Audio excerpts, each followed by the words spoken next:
We are now in the final stages of the build towards All In, and AEW has hit this perfectly. Let's recap what we saw on AEW Dynamite on Wednesday.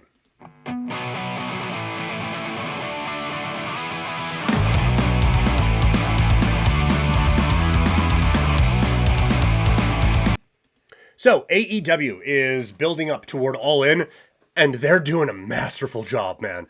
I think that this show has refound its momentum from a while ago. Are we at the peak of when CM Punk came in and all of that? We are not. But this is about as entertaining and about as interested in this show I have been in a very long time. So a huge credit to the crew at AEW for turning this thing around. We got a heck of a main event with Okada against Ibushi. I thought they turned back the clock in this one. It is not what it was G1 final all those years ago when Ibushi got hurt, but this is still a very good main event and really does show what these two can do when they are motivated performers. I think that this is a great showing from both of them. And Okada, he needed the win. He's going toward this big match against Kenny Omega at All In. But Ibushi, I think, could be more of a mainstay here. We have seen with consistent work, he tends to get hurt a lot. But I think there is a way that you could do it with him and still keep it fresh, still keep it exciting. And I think coming out of this, we'll see whether it's Okada or Omega who come away from All In with the Unified Championship, which I still hate the name of.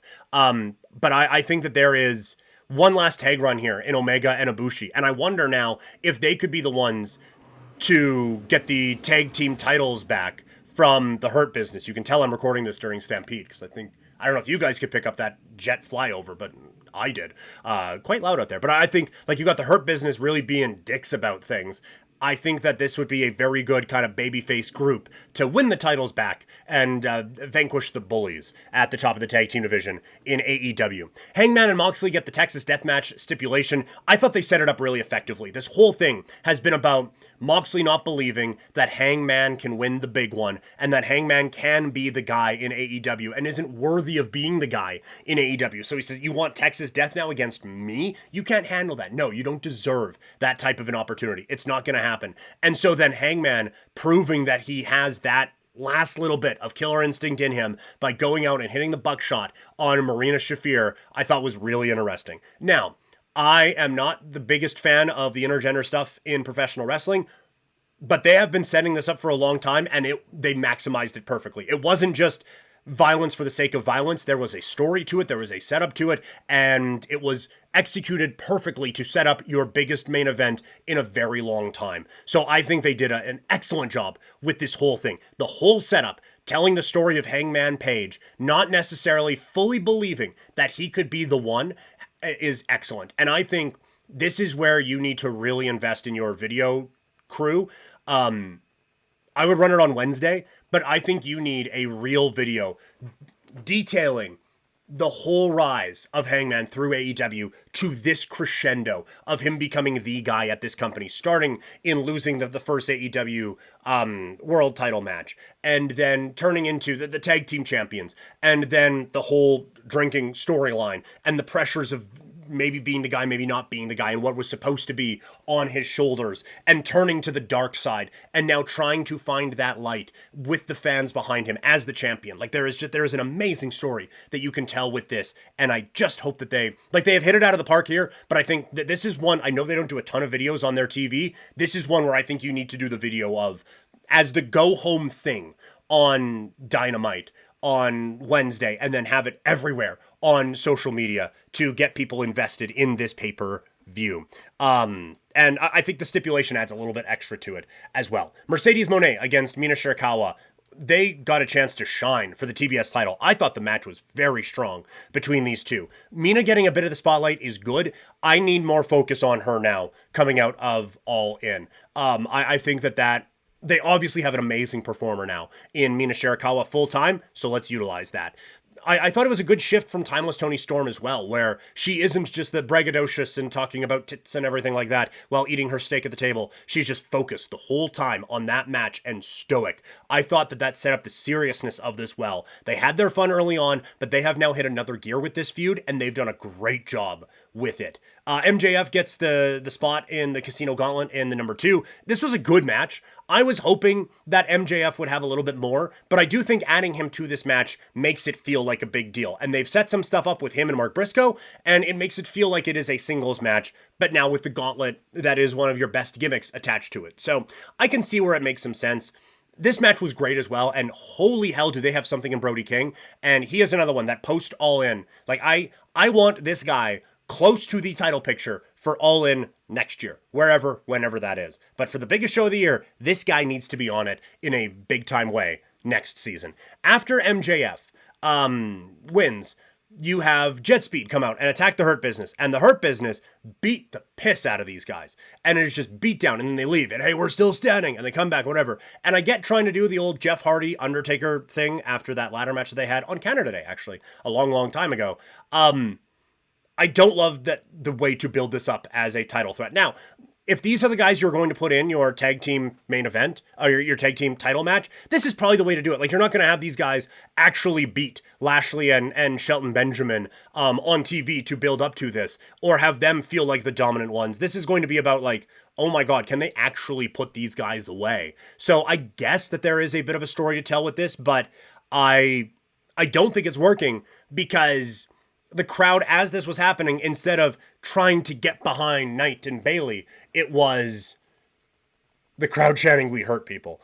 Not a great sign for your baby faces in this spot. But that being said, they're going to get... I don't think you change the titles here in this spot. I don't think this is the team that you give that to with the Hurt Business. So I would suggest, though, that they're probably going to get one hope spot here at All In that we're all going to bite on. So I'm criticizing it, but it's probably going to work in the ways that they want it to. That Superman tag team match just stole the show, with Young Bucks and Takeshita taking on Kyle O'Reilly, Roderick Strong, and Bandito.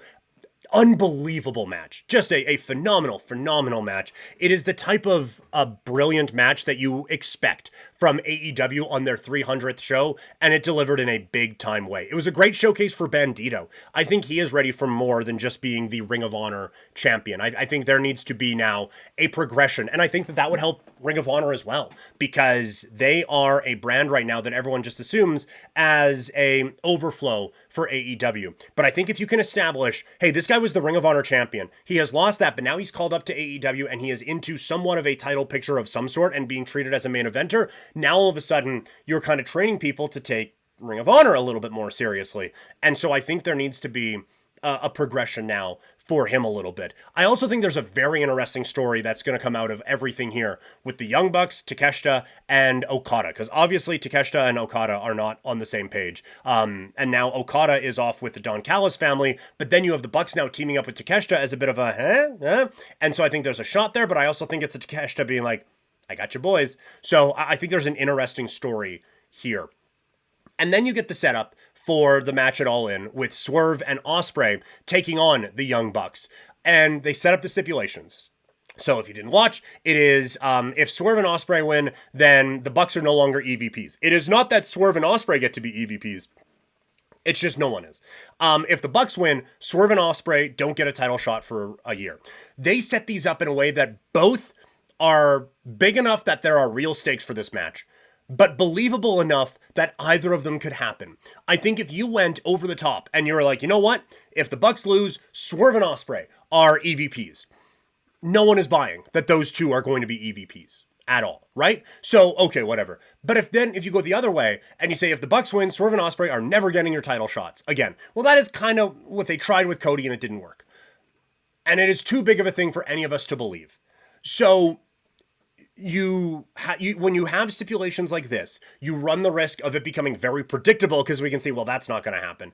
But both of these are just big enough that it's important, but not too big that it's like, well, that's not going to happen. And they're both interesting again, overused term, but interesting storytelling devices coming off of it that I think it's really, really fascinating. So I think that there is a lot of interesting things going on here with All In, and the match is going to be insane. But like I said off the top, this was a really good Dynamite, and the best place AEW has been creatively in a very, very long time. All the stakes that were set up on Wednesday were believable for the characters. They were intense enough that it draws more interest in, and every progression in the matches that we saw, maybe with the exception of the tag team one, but every progression that we saw was a logical progression, and it was one that adds more intrigue. And I think when you look at, because this has been a long build for this now. We have known about All In for a while, especially with Omega Okada, and with the Owen happening at Double or Nothing leading up to this. This has been a long build to All In, and they have nailed it beat by beat by beat in a perfect way. And I think when you compare it to WWE having all that time to build to WrestleMania and them having some lulls, and maybe we got a little bit high at the end, but not necessarily all the way, I think that this is one of the few times in the last little bit that you can say that AEW has kind of got one over now on WWE creatively, because they're in a very, very good place right now.